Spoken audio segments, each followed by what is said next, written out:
Hey everybody, vanished001 here with another commentary on Battlefield Bad Company 2.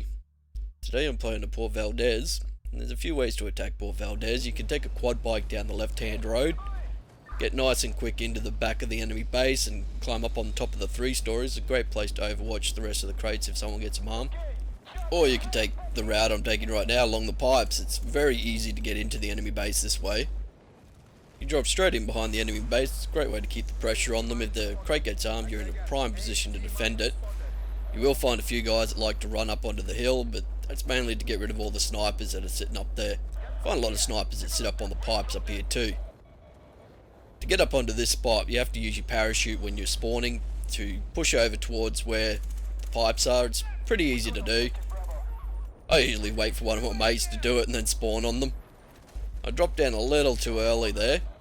You can go quite a distance along the top there to get around. This little spot right here is the hidey hole that a lot of people like to sit in. A lot of people like to defend from this spot too, but it's a great spot to set up an active spawn point. A lot of people like to use the tank to sit up on the hill and rain down fire into the base onto A crate. That tactic does work, but it's not going to get you the B crate. You have to physically be down here inside the base to get the B crate. So it's best to have an active spawn point inside the base where you can continuously keep putting the pressure on the enemy. Get them off balance, keep them in the spawn screen is what I like to say. You keep the enemy in the spawn screen, you're having less and less defenders inside the base. So if you, oh geez, look at that, I had 5 guys on me right then. Someone just cleaned them all up for me. I think one of my squad mates got a nice little quad kill there. Port Valdez is one of those maps on Bad Company 2 where speed is the true key to getting inside the enemy base. You can make your way down slowly if you want, but you're going to be finding yourself up against a lot of defenders around the concrete blocks at the front of the base. Snipers on top of the 3 stories or sitting behind the 3 stories. Squad mate scared the shit out of me then and I accidentally shot him. If you're defending Port Valdez, I'd seriously suggest bringing in your mines. It's a great opportunity to get vehicle kills.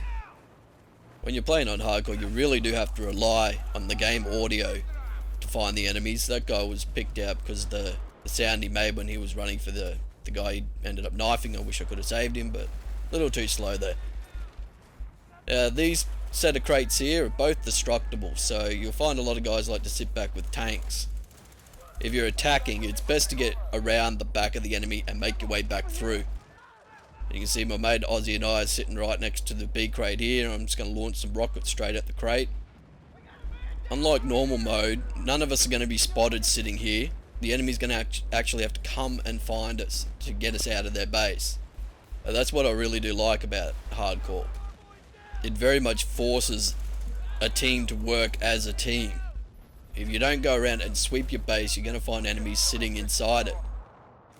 So both these crates can go very quickly. If you have the tank taking care of A, you have a couple of guys inside next to B there trying to M13 kill on this chopper, and I'd sometimes get him, sometimes don't.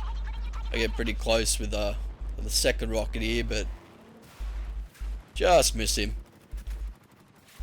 But it's alright, you got the AA tank. Now, typically when you're playing hardcore, you will find a lot of guys that sit around inside your base. A lot of them try to steal your vehicles. Happens on normal too. But you really do want to secure that AA tank as quick as you can, because that chopper can pretty much lock you down into this spawn point if you don't get rid of it very quickly. This third base can be quite a pain in the ass to get into. You can take the beach route, or you can skirt the right hand side wall here and go around straight off to the right and get around behind their base. That's going to be a bit difficult if guys, as you saw there, are set up on the beach watching back into your base. At this point here, you do want to have your T90 still up. You want to have it pretty much where we have it right now, because here you can see the helipad where the Apache's going to spawn. If it is coming up, you can take a shot and blow it up before it even takes off. However, you really do have to have communication between the driver and the gunner. It would be best if the gunner was an engineer, so as you can see we're copping quite a few rockets. The driver has vehicle armor on, I think, so we're surviving a few of them. You want that gunner to be able to get out and repair the tank like I am now. You got to keep that repair going, keep that tank there. It keeps a lot of pressure on the enemy, and you do find that people get focused If they see the tank there, that's all they see. As you can see, they don't see the rest of our guys getting around behind their base. You can see rockets hitting our tank, but nobody's really defending the crates. And the possibility of that chopper getting up now are pretty much nil, because it's going to get on the helipad. Either our team's going to steal it, or they're just going to blow the guy up who hops into it. I would suggest that the driver of the tank be switched into third person view when he's firing. It gives you a wider field of view, and you can see those guys that are sneaking up on your left or right to plant C4. It's a lot easier than sitting in the first person view. It truly limits your field of view. In this situation, if you are defending this third base of the tank sitting pretty much where we are now, you really want to tag team the tank with rockets. You have to damage it enough so the repairs cannot keep up with it. So 3 rockets coming at it at one time, it's pretty much impossible to keep the repairs up before the next rocket's ready to come in.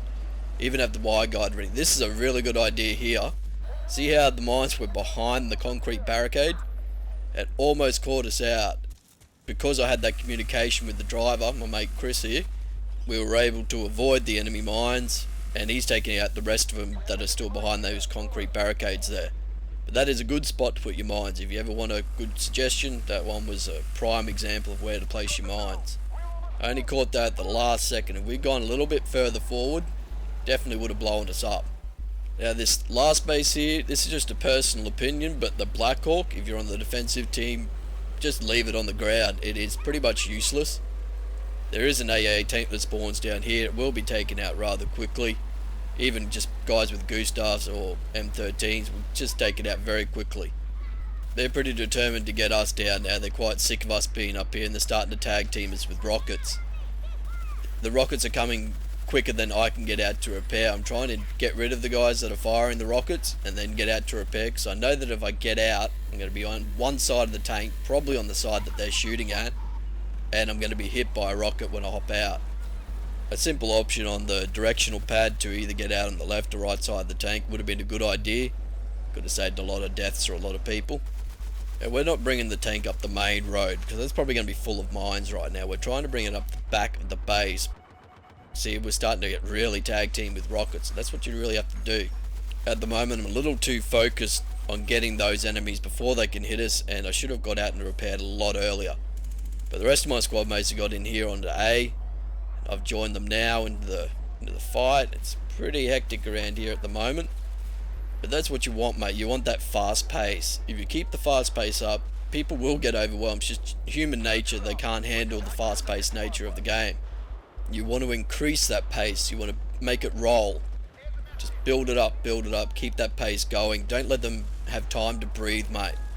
Keep them in the spawn screen, and you're just going to find it very overwhelming if you're on the defensive team, this kind of attack. Now, I thought both crates were going to go here, so I'm a bit blasé about, oh, I'm out the open, and then a guy spawns and shoots me. But I've come in here now to help defend the B crate. So that there should be, 5-6 guys inside this room right now helping defend the crate. I'm not sure what happened to get Atari in here, get Chris in here, but he's got taken out then, and I think Apache just cleaned up the guy that killed him.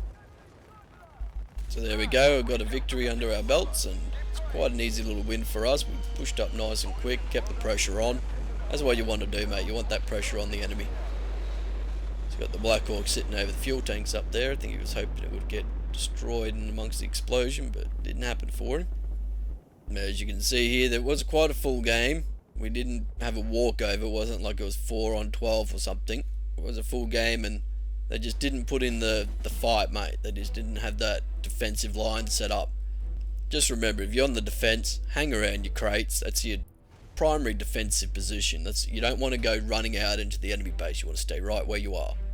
So, thanks for watching. I'll catch you again next time.